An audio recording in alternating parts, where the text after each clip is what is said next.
Hello, ഇന്ന് ശിവരാത്രി ആയതുകൊണ്ട് തന്നെ ഇന്ന് ഞാൻ വ്രതം എടുക്കുന്നുണ്ട്.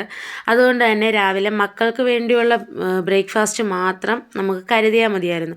അപ്പോൾ അതുകൊണ്ട് പെട്ടെന്ന് തന്നെ ഞാൻ കുറച്ച് പുട്ടും പുഴുങ്ങി കടലക്കറിയും കൂടി അങ്ങ് സെറ്റാക്കിയിട്ടുണ്ട്.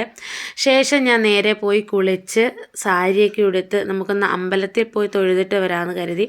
അപ്പോൾ രാവിലെ പെട്ടെന്ന് തന്നെ ഞാനൊന്ന് കുളിച്ച് റെഡിയായി അമ്പലത്തിലേക്ക് പോകാനുള്ള തയ്യാറെടുപ്പിലാണ്. അപ്പോൾ അങ്ങനെ പെട്ടെന്നൊന്ന് ഒരുങ്ങി നമ്മൾ നേരെ ഇവിടെ അടുത്തുള്ള ശിവക്ഷേത്രത്തിലേക്കാണ് പോയത്. അവിടെ ചെന്നപ്പോഴത്തേക്കും അവിടെ ഇന്ന് ഉത്സവം പ്രമാണിച്ചുള്ള കൊടിയേറ്റ് ആയിരുന്നു. അപ്പം അവിടെ ചെന്നിറങ്ങിയപ്പോൾ തന്നെ നമ്മൾ കൊടിയേറ്റിനുള്ള പരിപാടികൾ തുടങ്ങിയിരുന്നു. അപ്പോൾ അങ്ങനെ ഞങ്ങൾ വണ്ടിയെടുത്ത് നേരെ അമ്പലത്തിലേക്ക് ചെല്ലുകയാണ്. ഇനി നമുക്ക് കൊടിയേറ്റ് പരിപാടികളൊക്കെ ഒന്ന് കണ്ടിട്ട് നമുക്ക് നെക്സ്റ്റ് സ്പോട്ടിലോട്ട് പോകാം. അപ്പോൾ ഇന്ന് 2 അമ്പലങ്ങളിൽ തൊഴാനായിട്ട് നമ്മളിന്ന് പോകുന്നുണ്ട്. അപ്പോൾ ഇന്ന് വ്രതം ആയതുകൊണ്ട് തന്നെ ഇന്നത്തെ ആഹാരങ്ങളെല്ലാം ഒരുവിധം നമ്മളെല്ലാം ഒഴിവാക്കണം. ഉച്ചയ്ക്ക് പിന്നെ അമ്പലത്തിൽ നിന്ന് ചെറിയ രീതിയിൽ പടച്ചോറ് പറഞ്ഞിട്ടുണ്ട്. അപ്പോൾ ഇന്ന് അതാണ് ഇന്നത്തെ ആഹാരം എന്ന് പറയുന്നത്. അപ്പോൾ അതുകൊണ്ട് ഈ അമ്പലത്തിലെ കൊടിയേറ്റിൻ്റെ കാര്യങ്ങളൊക്കെ ഒന്ന് കണ്ടിട്ട് വരാം.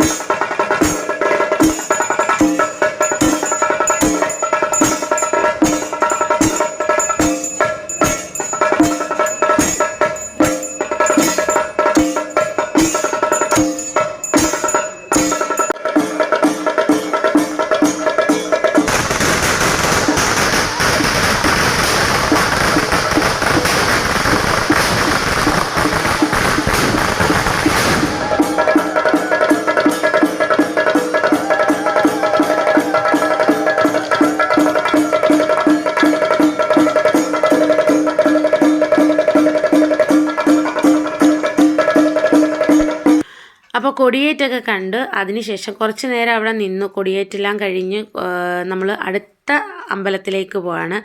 എല്ലാം കുറച്ച് ഏകദേശം ഒരു കിലോമീറ്റർ അത്രയൊക്കെ ഉള്ളൂ, കുറേശ്ശെ ദൂരമേ ഉള്ളൂ. അപ്പോൾ നമ്മൾ അടുത്ത സ്പോട്ടിലേക്ക് പെട്ടെന്ന് തന്നെ എത്തിയിട്ടുണ്ട്. ഇവിടെ അമ്പലം പൊളിച്ചിട്ടിരിക്കുകയാണ്. അതുകൊണ്ട് തന്നെ എല്ലാ വർഷവും ശിവരാത്രിയുടെ അവിടെയാണ് ഈ അമ്പലത്തിൽ ഉത്സവം നടത്തുന്നത്. പക്ഷേ ഇത് അമ്പലം പണി നടക്കുന്നത് കൊണ്ട് തന്നെ ഉത്സവമായിട്ടൊന്നുമില്ല, എങ്കിലും അത്യാവശ്യം നല്ല രീതിയിൽ ആൾ ഉണ്ടായിരുന്നു. അപ്പോൾ അമ്മനെ അവിടെയും തൊഴുതതിന് ശേഷം നേരെ നമ്മൾ തിരിച്ച് വീട്ടിലേക്ക് വരികയാണ് ചെയ്തത്. അപ്പോൾ എല്ലാവർക്കും ശിവരാത്രി ആശംസകൾ. എൻ്റെ വീഡിയോസ് ആദ്യമായിട്ട് കാണുന്നവരുണ്ടെങ്കിൽ എൻ്റെ ചാനൽ സബ്സ്ക്രൈബ് ചെയ്യാനും ലൈക്ക് ചെയ്യാനും ഒന്നും മറക്കരുത്. അപ്പോൾ ഇന്നത്തെ ഇത്രേ വീഡിയോ ഉള്ളൂ. ഇഷ്ടപ്പെട്ടിട്ടുണ്ടെങ്കിൽ ലൈക്ക് ചെയ്യാനും ഷെയർ ചെയ്യാനൊന്നും മറക്കരുത്. അപ്പോൾ ഓക്കെ, ബൈ.